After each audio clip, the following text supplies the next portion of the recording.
मध्यरात्रीची वेळ होती. एक पांढऱ्या रंगाची चारचाकी सुनसान रस्त्यावरून जात होती.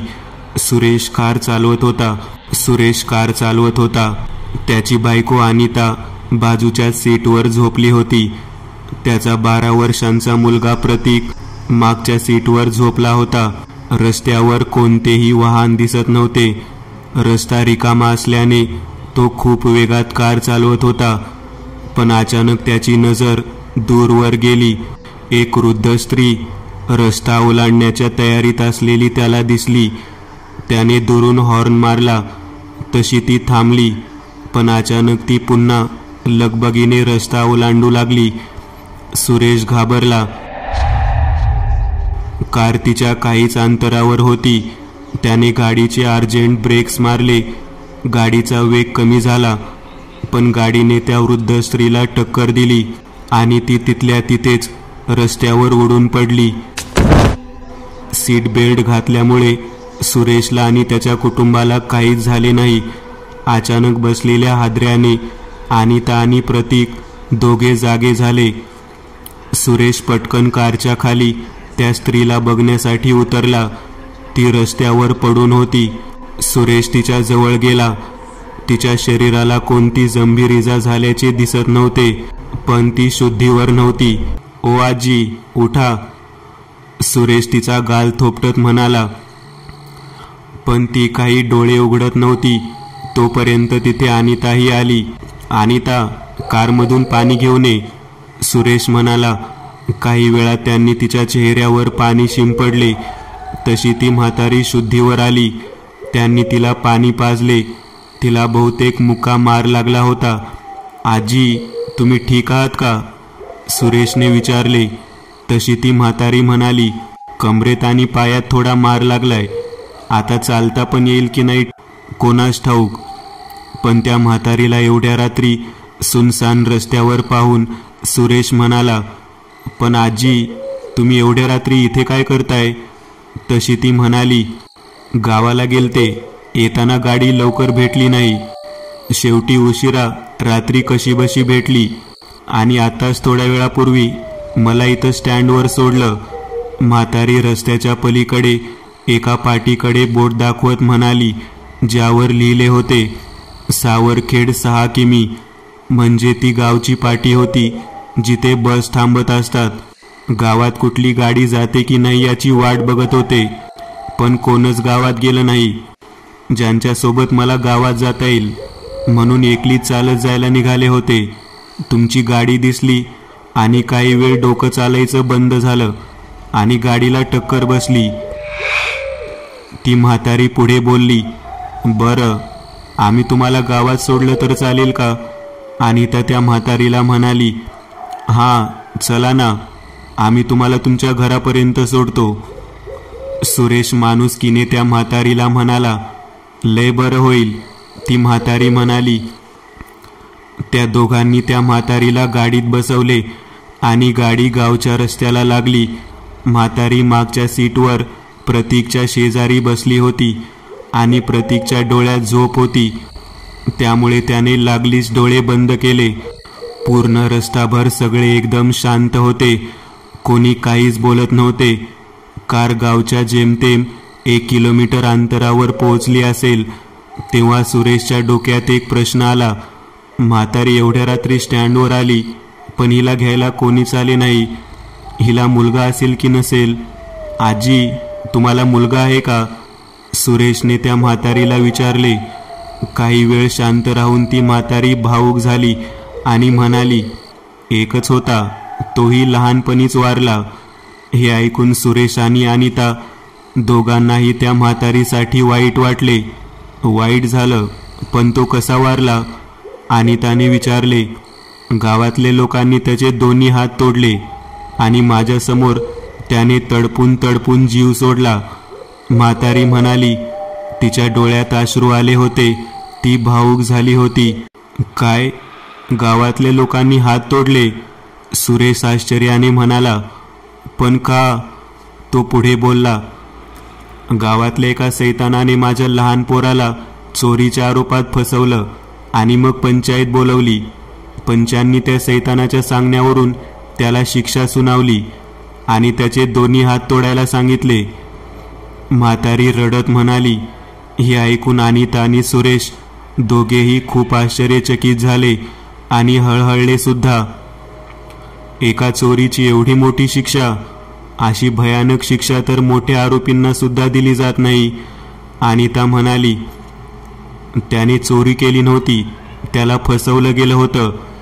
ती म्हातारी अनितावर ओरडून म्हणाली, माफ करा, मला असं म्हणायचं नव्हतं, पण गावात एवढ्या भयानक शिक्षा देतात हे मला माहिती नव्हतं. अनिता म्हणाली, द्यायचे, पूर्वीच्या काळी यापेक्षाही खूप भयानक शिक्षा द्यायचे, पण हे अजूनही चालतं हे मला माहिती नव्हतं. सुरेश अनिताला म्हणाला. बोलता बोलता गाव आले. कार गावच्या वेशीत आली. तुमचं घर कोणत्या दिशेला आहे असे म्हणत सुरेशने रिअर मिररमध्ये बघितले. त्याला आश्चर्याचा धक्का बसला, म्हणून त्याने कार थांबवून मागे वळून बघितले. अनिता, ही म्हातारी कुठे गेली? तो आश्चर्याने अनिताला म्हणाला. अनिताने मागच्या सीटवर बघितले तर खरंच तिथे ती म्हातारी नव्हती. मागच्या सीटवर फक्त प्रतीक झोपलेल्या अवस्थेत होता. मी तर रस्त्यात कुठेच कार थांबवली नाही, मग ही म्हातारी अचानक गेली कुठे? सुरेश आश्चर्याने म्हणाला. सुरेश, मला तर हा भुताटकीचा प्रकार वाटतोय, पटकन इथून चल. अनिता घाबरून म्हणाली. नाही नाही, ही म्हातारी दरवाजा उघडून तर बाहेर पडली नसेल ना?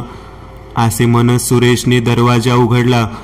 सुरेश, बाहेर जाऊ नकोस, अनिता घाबरून म्हणाली. पण सुरेशने ऐकले नाही आणि तो कारच्या बाहेर पडला. त्याने कारच्या मागे जाऊन बघितले. चारही बाजूंची चक्कर मारली, पण म्हातारी कुठेच नव्हती. गाव पूर्ण अंधारात बुडून गेला होता. कुत्र्यांच्या भुंकण्याचा आवाज तर सोडा, साधे रातकिड्यांच्या ओरडण्याचाही आवाज येत नव्हता. गावातली घरे अजूनही जुन्या पद्धतीची होती. तेथे दगड मातीची घरे होते. सुरेश, आत बस गुपचूप आणि चल इथून. अनिता कारचा काच खाली घेत सुरेशवर ओरडून बोलली, पण सुरेश आजूबाजूचा परिसर बघण्यात गुंग होता. इतक्यात त्याला एका महिलेच्या ओरडण्याचा आवाज ऐकू आला. त्याने आवाजाच्या दिशेने बघितले. कारच्या हेडलाईट्सच्या उजेडात दुरून एक महिला धावत येताना दिसत होती. तिच्या कडेवर लहान मुलगा होता आणि ती धावत होती. तिचा पेहराव शहरातील स्त्रीसारखा होता. अंगावर ब्लू जीन्स आणि टॉप होता. किंचाळत ती स्त्री बाजूच्याच एका अंधाऱ्या गल्लीत धावत गेली. सुरेशने ती ज्या दिशेने आली होती त्या दिशेला बघितले.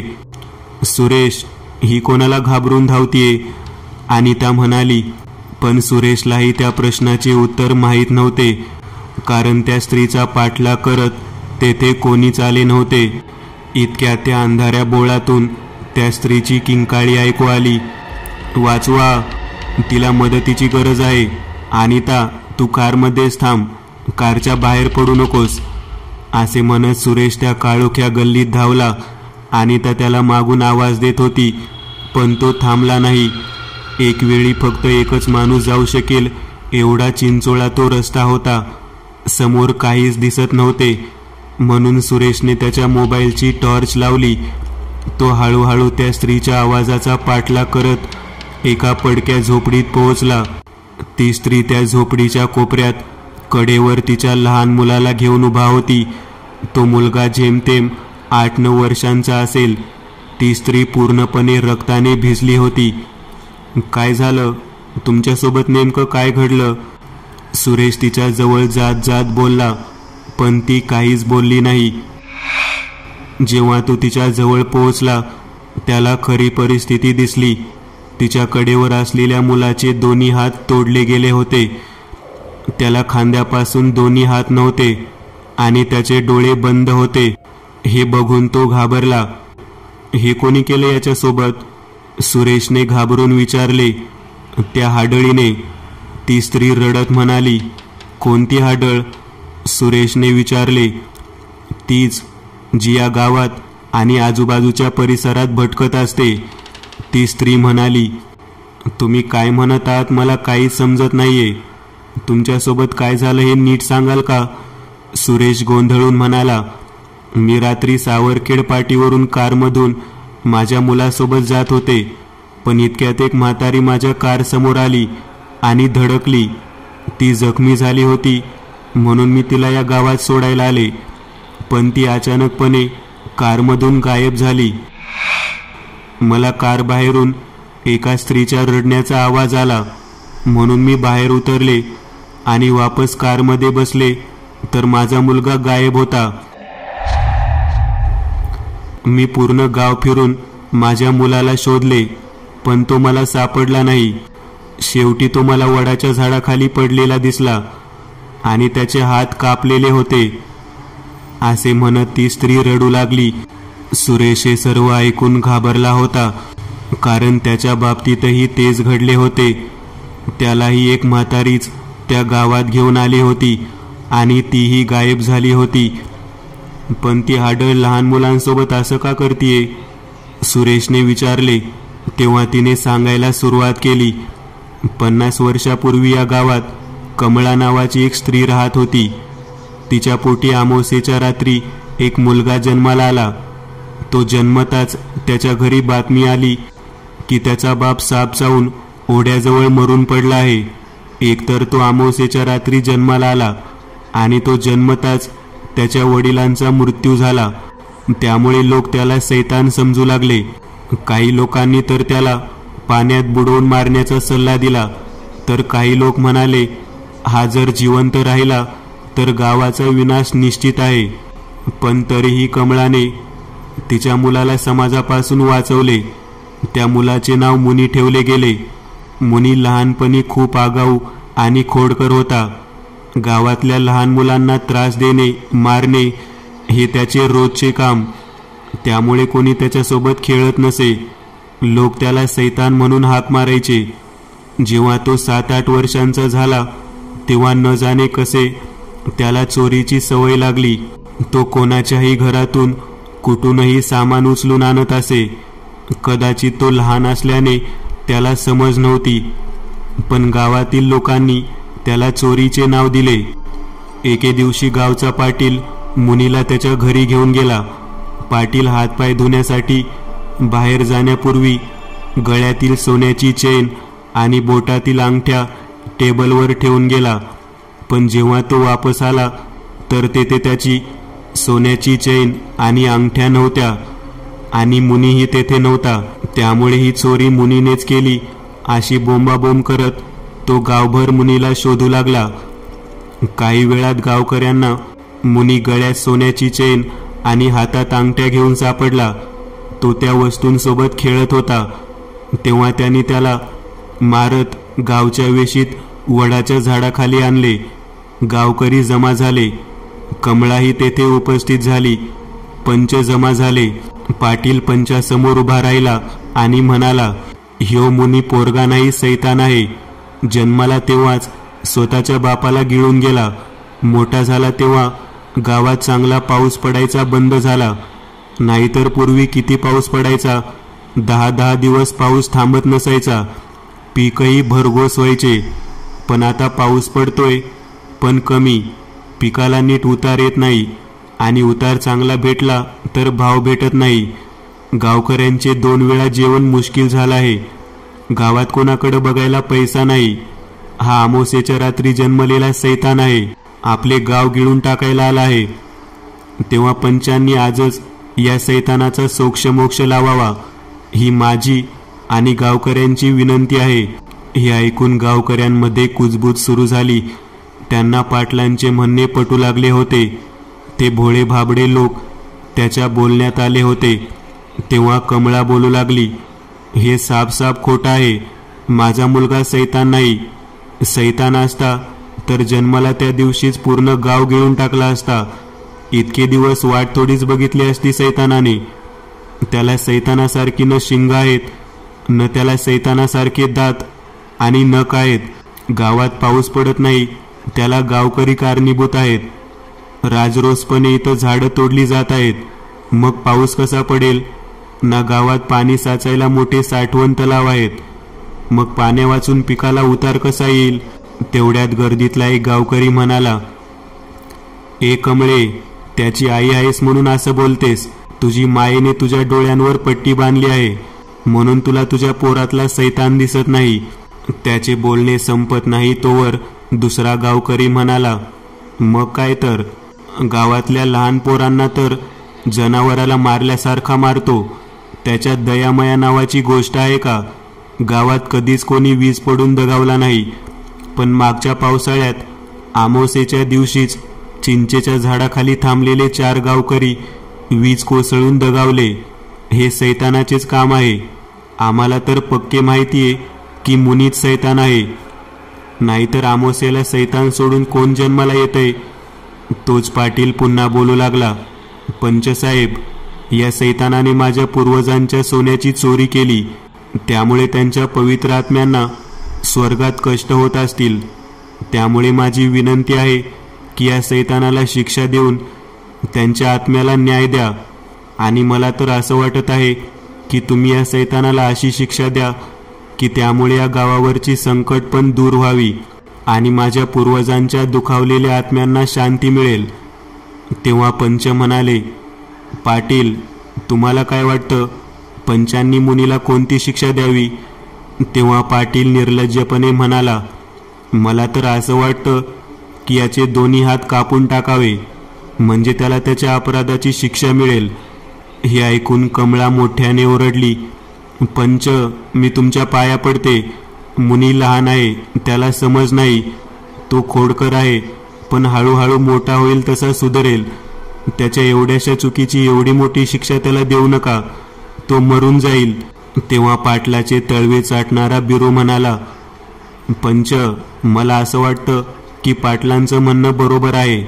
हा सैतान एवढा लहान आहे तरी याने गावावर एवढी मोठी संकटे आणली आहेत. जर हा मोठा झाला तर किती मोठे संकटे आणील. त्यामुळे गावाच्या भलाईसाठी याला हात तोडून मारून टाकावं हेच योग्य होईल. आणि शिवाय पाटलांनाही न्याय भेटेल. जर पाटलांना न्याय नाही भेटला तर मग साधारण माणसांनी पंचाकडून न्यायाची काय अपेक्षा ठेवावी? अगदी बरोबर बोलला गड्या बिरू. गर्दीतून गावकऱ्यांचा आवाज आला तेव्हा कमळा पंचासमोर जमिनीवर माथा ठेवून रडू लागली. पंच, हा सगळा पाटलाचा खेळ आहे. याचा खूप दिवसांपासून माझ्यावर डोळा होता. याने मला पैशांची लालूच दाखवली, पण मी याला नकार दिला. म्हणून याने शेतात माझ्यावर बळजबरीचा प्रयत्न केला, पण मी याला चापट लावली. तेव्हा पाटलाने मला म्हणाले की तुला आयुष्यभर रडवले नाही तर नावाचा पाटील नाही. आणि आज हा चोरीचा प्रकार घडला. पाटलांनी जाणून बुजून माझ्या पोराला फसवलं आहे. नाहीतर आजवर कधीच माझ्या मुलाला साधा बघायला आला नाही. आणि आज अचानक स्वतःच्या घरी घेऊन कसं गेला? कृपा करून निर्णय घेताना माझ्यावर झालेल्या अन्यायाचा पण विचार करा. पंच काही वेळ शांत बसले. आपापसात बोलल्यानंतर त्यांनी निर्णय सुनावला आणि त्यांनी मुनींचे हात तोडण्यात यावे या निर्णयावर शिक्कामोर्तब केला. काही लोकांनी विरोध दर्शवला, पण बहुसंख्य लोकांनी हा निर्णय घेतला होता. त्यामुळे त्यांना कोणी जुमानले नाही. कमळाला गावातील लोकांनी पकडून ठेवले. छोट्या मुनीला वडाच्या झाडाला बांधले गेले. तो मोठमोठ्याने रडत होता. सर्वांसमोर मदतीची याचना करत होता, पण लोकांना त्याची दया आली नाही. राक्षसी वृत्तीचा पाटील कमळाने मारलेल्या चापटेचा सूड घेण्यासाठी कुऱ्हाड घेऊन समोर आला. बिरूने मुनीचा डावा हात बाजूला ओढून धरला, जेणेकरून तो हालचाल करू शकणार नाही. पाटलाने कुऱ्हाड उगारली आणि खांद्यापासून मुनीचा हात एकाच वारात तोडून टाकला. रक्ताच्या पिचकाऱ्या उडू लागल्या. पूर्ण गावात मुनीच्या किंकाळ्या घुमू लागल्या. बिरूच्या हातात मुनीचा तुटलेला हात होता. त्याने तो हवेत उचलून धरला आणि मोठ्याने ओरडला, सैतानाचा हात आहे ह्यो. आणि तो निर्लज्जपणे त्यावर थुंकला आणि तो हात त्याने जमिनीवर फेकून दिला. मुनीच्या वेदना बघूनही पाटील आणि गावकऱ्यांचे मन हळहळले नाही. पाटलाने लगेच त्याचा दुसरा हातही कुऱ्हाडीने तोडून टाकला आणि तो निघून गेला. गावकरीही काहीच घडले नाही असे समजून तेथून निघून गेले. कमळासमोर त्याचा मुलगा तडपून तडपून मरून गेला, पण ती काहीच करू शकली नाही. त्यानंतर कमळा मुनीचा मृतदेह घेऊन गावातून निघून गेली आणि 5व्या दिवशी सकाळी त्याच वडाच्या झाडाला कमळाचा मृतदेह फासाला लटकलेला आढळून आला. तिने वडाच्या झाडाला फास लावून आत्महत्या केली होती. निर्लज्ज लोकांनी तिच्या मृत्यूवर शोक करायचे सोडून आनंद व्यक्त केला. जो तो म्हणत होता, सैतान आणि त्याची अपशकुनी आई गाव सोडून गेले, आता गावात सुख समृद्धी येईल. पण झाले याच्या उलट. येत्या अमावास्येला पाटलाचा एकुलता एक मुलाचा मृतदेह वडाच्या झाडाखाली रक्ताच्या थारोळ्यात सापडला. त्याचे दोन्ही हात कुऱ्हाडीने कापले गेले होते. त्या दिवसापासून गावात मृत्यूचा नंगा नाच सुरू झाला. गावात प्रत्येक सकाळी गावातील एका चिमुकल्याचा हात कापलेला मृतदेह आढळायचा. गावातील काही लोकांनी तर कमळाचा आत्माही बघितला होता. त्यामुळे हळूहळू गावकरी गाव सोडून गेले आणि पूर्ण गाव ओसाड झाले. तेव्हापासून कमळाचा आत्मा या गावात आणि आजूबाजूच्या परिसरात फिरतो आणि लहान मुलांना शोधतो. माझ्यासोबतही तेच झाले आणि तुमच्यासोबतही तेच होणार आहे. त्यामुळे इथून लवकर निघून जा. हे ऐकून सुरेश चांगलाच घाबरला होता. मी तुम्हा दोघांना सोडून असं जाणार नाही. तुम्ही माझ्यासोबत चला, तुमचा मुलगा वाचू शकतो. सुरेश त्या स्त्रीला म्हणाला, मेलेल्याला तुम्ही काय वाचवणार? आमचा मृत्यू तर 5 वर्षापूर्वीच झालाय. ती स्त्री म्हणाली. हे ऐकून भीतीने सुरेशच्या पोटात गोळा आला. याचा अर्थ इतका वेळापासून तो एका आत्म्याला बोलत होता. तो डोळे फाडून त्या आत्म्याकडे बघत होता की तोच तिच्या कडेवर असलेल्या मुलाने त्याचे डोळे उघडले आणि म्हणाला, ती तुझ्या मुलापर्यंत पोहोचली, त्याला वाचव. की तोच त्याला त्याच्या बायकोची आर्त किंकाळी ऐकू आली. सुरेश घाबरला. जा जा, तुझी बायको गेली, आता तुझ्या मुलाला वाचव. तो मृत मुलगा पुन्हा गंभीर स्वरात सुरेशला म्हणाला. तसा सुरेश घाबरत त्या झोपडीतून बाहेर पडला. काही वेळात तो कारजवळ पोहोचला आणि समोरचे दृश्य पाहून त्याच्या हृदयाची धडधड थांबली, कारण त्याच्या कारवर रक्ताच्या चिळकांड्या उडाल्या होत्या. कारचे सर्व काच फुटले होते.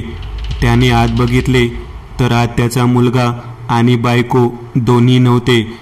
त्याने एक पाऊल पुढे टाकला तसे त्याचा पाऊल कसल्या तरी वस्तूवर पडला. तो दचकला आणि आपला पाय उचलून मागे घेतला.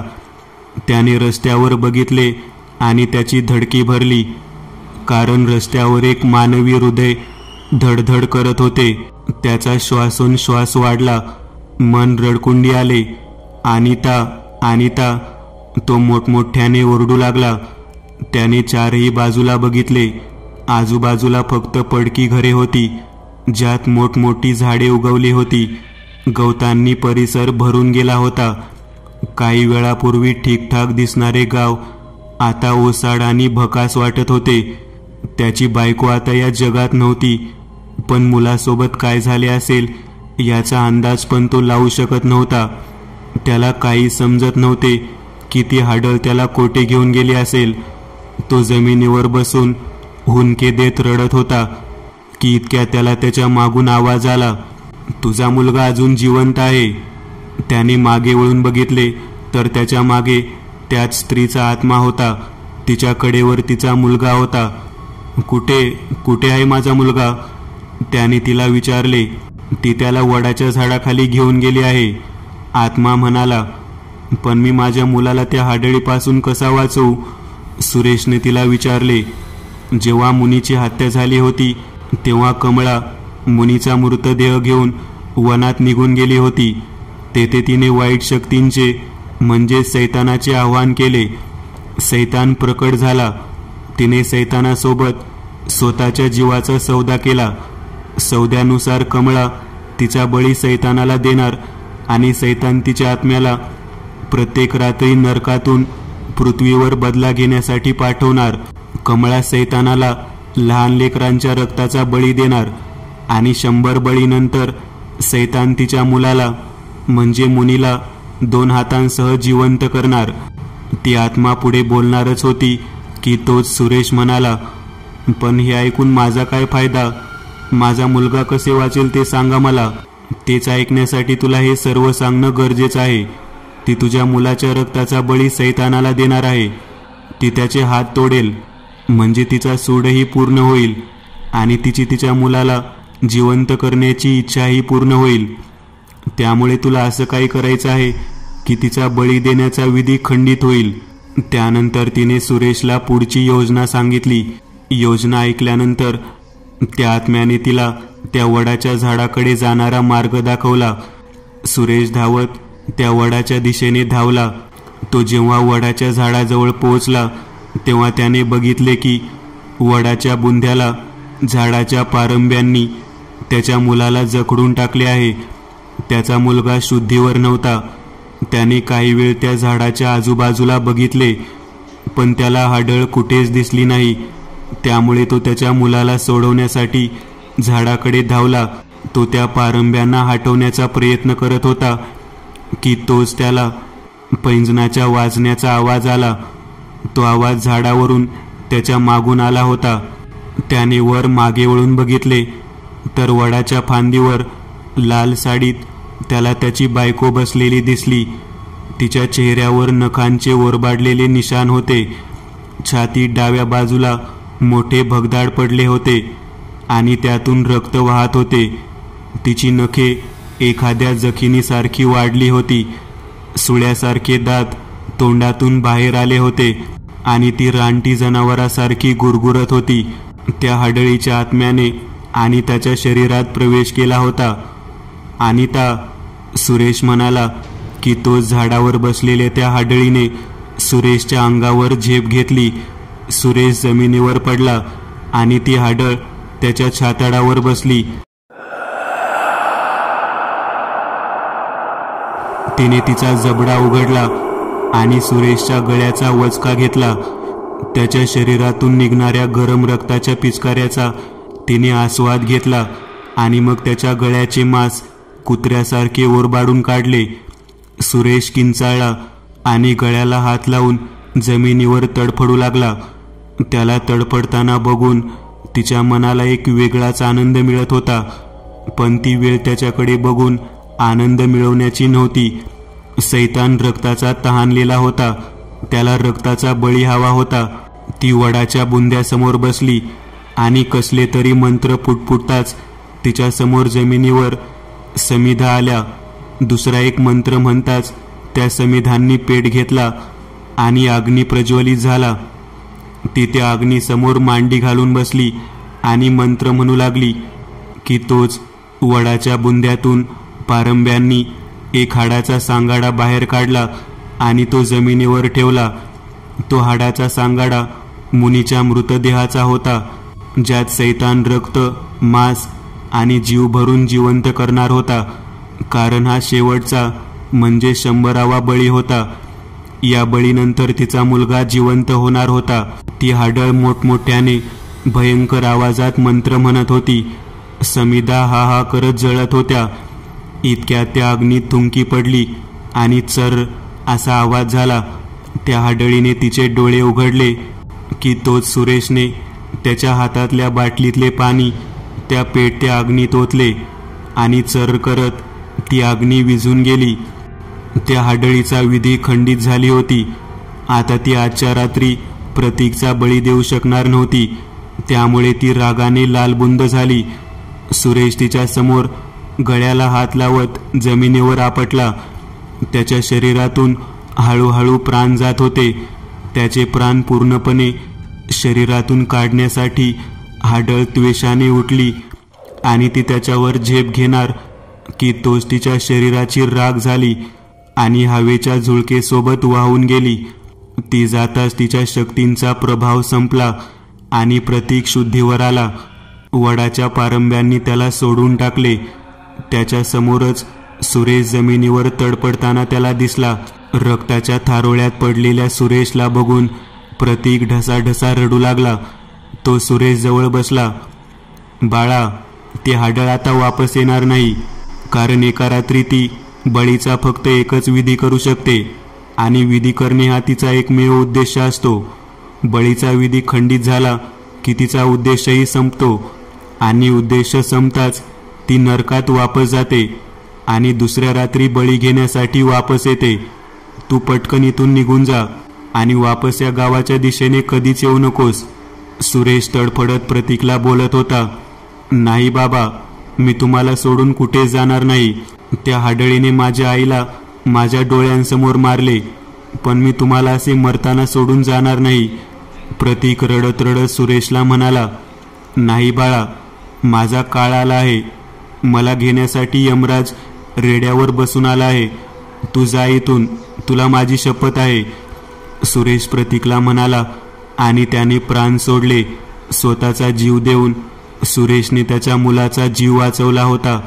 डोळ्यांसमोर वडील देवाघरी गेल्याचे बघून प्रतीक घाबरला होता.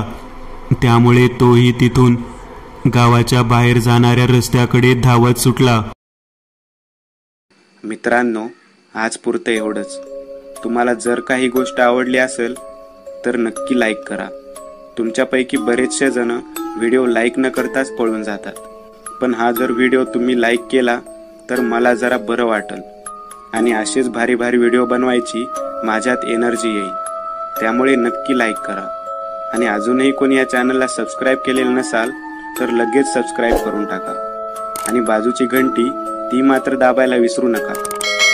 देवाची घंटी आहे ती. चला तर मग पुन्हा भेटूया अशीच एक आगळी वेगळी गोष्ट घेऊन पुढच्या